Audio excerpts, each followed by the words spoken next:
వారంలో ఏదో ఒక రోజు ఒక్క పొద్దు ఉంటారు.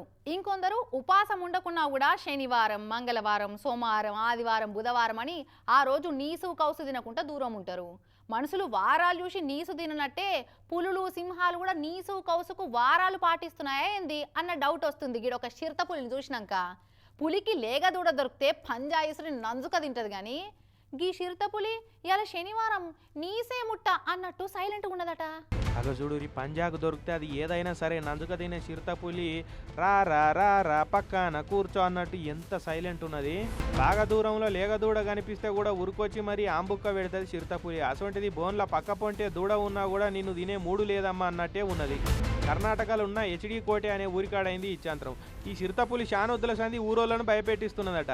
ఇక ఫారెస్టోలో ఒక రైతు పొలంలో బోను తెచ్చిపెట్టిర్రు. అలా లేగదూడను ఎరేసి కట్టేసిరు. అనుకున్నట్టే చిరుతపులి వచ్చి బోన్లో చిక్కింది.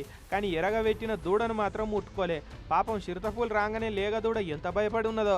మరి చిరుతపులికి కూడా లోపల భయం అయి దాన్ని ముట్టుకోలేదో ఇప్పటికే కడుపు టైట్ ఉన్నది. ఇక మళ్ళీ దీనేం తినాలనుకున్నదో కానీ వైలెంట్ ఉండే చిరుత సైలెంట్గా ఉండే వరకు తెల్లారు వచ్చిన ఫారెస్ట్ వాళ్ళు దూడను తినకుంటున్న చిరుతను చూసి పరిశాన్ అయిపోయారు. ఈ చిరుతపులి లేదో ఒక్క పొద్దు ఉన్నట్టున్నది. పలారం లెక్క దూడను పెడితే పాపం అని ఇడిచిపెట్టిందంటే దీనికి కోపం చాలా తక్కువ అనుకుంటా చిరుతకు మత్తుమంది ఇచ్చి బోన్లు వేసి పట్టుకపోయారట. ఇక లేగదూడను బయటకు ఇడిచిపెట్టిరు. లేగదూడ హౌస్ కూడా గట్టిది అనుకోవాలి. సావు నోట్లే తలకాయ పెట్టి బతికిందంటే దాన్ని కూడా నసివే కదా మరి. కాకుంటే చిరుతకు లేగదూడను ఎరేసుడేందని ఫారెస్ట్ వాళ్ళ మీద గోప్రేమికులు మండిపడుతున్నారట. అటు దిక్కు ఇప్పుడు